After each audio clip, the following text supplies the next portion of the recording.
নমস্কার বন্ধুরা, তিন দিদির হেসেলের আরেকটা নতুন এপিসোডে সবাইকে স্বাগত জানাই। আশা করি সবাই ভালো আছেন, আমরাও খুব ভালো আছি। আজকে আমরা আবার চলে এসেছি আমাদের অর্চনাদির হেসেলে। আজকে অর্চনাদি আপনাদের একটা নতুন রেসিপি রান্না করে দেখাবে। এখন যা গরম পড়েছে, এই গরমে কিন্তু একদম হালকা ঝোল ছাড়া কোনো কিছুই খেতে ভালো লাগছে না, আর খেলেও সহ্য হচ্ছে না। তো এই গরমের উপযোগী একটা রান্না আজকে অর্চনাদি আমাদের দেখাবে।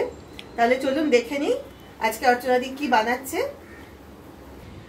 আজকে রান্না হবে হচ্ছে ডালের বড়া দিয়ে ঝিঙের ঝোল।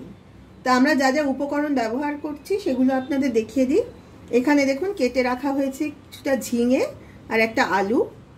এখানে আছে খানিকটা ডাল বাটা, আছে চিনি, ফোড়নের কালো জিরে, নুন, হলুদ, কাঁচা লঙ্কা আর সামান্য সর্ষের তেল। ব্যাস এই সামান্য উপকরণে কিন্তু আজকে রান্নাটা আমরা করে নেব। তাহলে প্রথম যেটা করতে হবে, আমরা এই ডাল বাটার মধ্যে একটু নুন আর মিষ্টি মিশিয়ে নেব, নিয়ে আগে ডালের বড়াগুলো ভেজে নেব। আপনারা কিন্তু চাইলে এই ডালের মধ্যে অন্য কিছু মশলা যেমন লঙ্কার গুঁড়ো, হলুদ গুঁড়ো বা আদা বাটা বা চাইলে হিং সেগুলোও দিতে পারেন। তবে আমরা এখন আর অন্য কিছু মশলা দিলাম না, শুধু নুন মিষ্টি দিয়েই ডালটা মেখে নিচ্ছি। নাও মেখে নাও।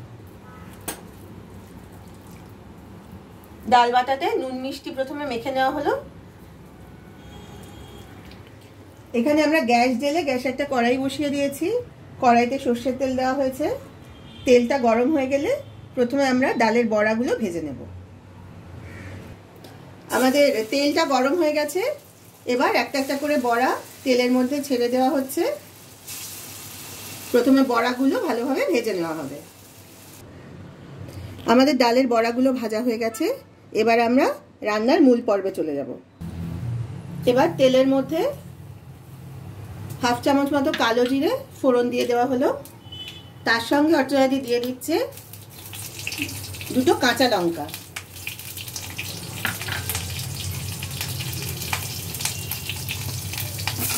এবার তেলের মধ্যে আলুগুলো ছেড়ে দিল।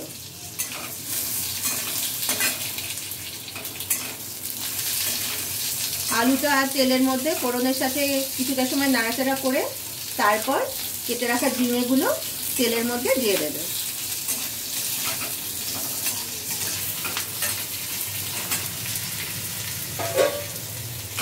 ঝিঙেটাও তেলের মধ্যে দিয়ে দেওয়া হলো।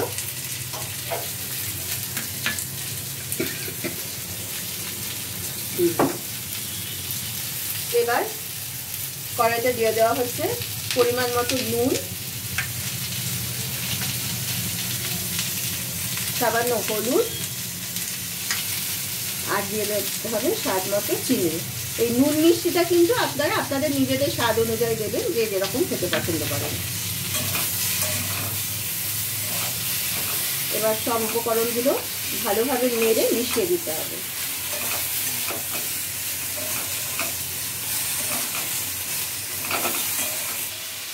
আমাদের আলু আর ঝিঙেটা মোটামুটি ভাবে কষানো হয়ে গেছে।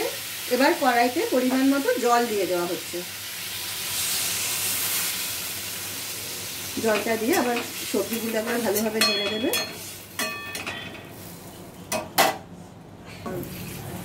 আর একটু জল দিয়ে দেওয়া হলো, কারণ এটা কিন্তু পাতলা ঝোল থাকবে।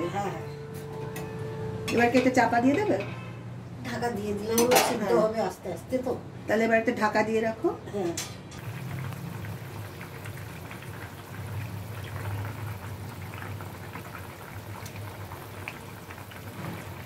আমাদের এখানে ঝিঙে আর আলু দুটোই মোটামুটি সেদ্ধ হয়ে গেছে। এবার ঝোলের মধ্যে দিয়ে দিলাম আগে থেকে ভেজে রাখা বড়াগুলো। এবার বড়াগুলোর সঙ্গে ঝোলটা একটু ভালো করে ফুটিয়ে নিলেই রেডি হয়ে যাবে আমাদের আজকের রান্না। এবার একটু সময় এটা ফুটবে ঝোলটা। আমাদের আজকের রান্না ডালের বড়া দিয়ে ঝিঙের ঝোল এবার একেবারে কমপ্লিট হয়ে গেছে। গ্যাসটা বন্ধ করে দিলাম। এবার কড়াই থেকে ঝোলটা একটা বাটিতে ঢেলে নিয়ে সার্ভ করে দিলেই হলো। তাহলে একেবারে রেডি হয়ে গেছে আমাদের আজকের রেসিপি, অর্চনাদি স্পেশাল নিরামিষ ঝোল ঝিঙে আর ডালের বড়া আর আলু দিয়ে এই রান্নাটা আমরা করেছি। এই প্রচন্ড গরমে এই ধরনের খাবার খেতে কিন্তু দেখবেন সবারই ভালো লাগবে। এটা খেতেও যেমন সুস্বাদু সেমনি সহজ পাচ্য। এই ধরনের খাবারই কিন্তু এই গরমের জন্য একেবারে উপযুক্ত। তো আমি সবাইকে অনুরোধ করব আপনারা প্লিজ একবার অন্তত বাড়িতে এই রেসিপিটা ট্রাই করে দেখবেন, আর খেয়ে কেমন লাগলো সেটা কিন্তু অবশ্যই আমাদের কমেন্ট করে জানাবেন। আমরা কিন্তু আপনাদের কমেন্টের অপেক্ষায় থাকবো। আর ভিডিওটা ভালো লাগলে প্লিজ একটা লাইক দেবেন আর শেয়ার করবেন সকলের সাথে। আর যারা যারা এখনো চ্যানেলটা সাবস্ক্রাইব করেননি তারা প্লিজ চ্যানেলটা তাড়াতাড়ি সাবস্ক্রাইব করুন। আর যারা ফেসবুক থেকে এই ভিডিওটি দেখছেন তারা প্লিজ পেজটা ফলো করবেন। আজ তাহলে এই পর্যন্তই, সবাই ভালো থাকবেন। আবার কাল আপনাদের সামনে চলে আসবো একটা নতুন রেসিপি নিয়ে। নমস্কার।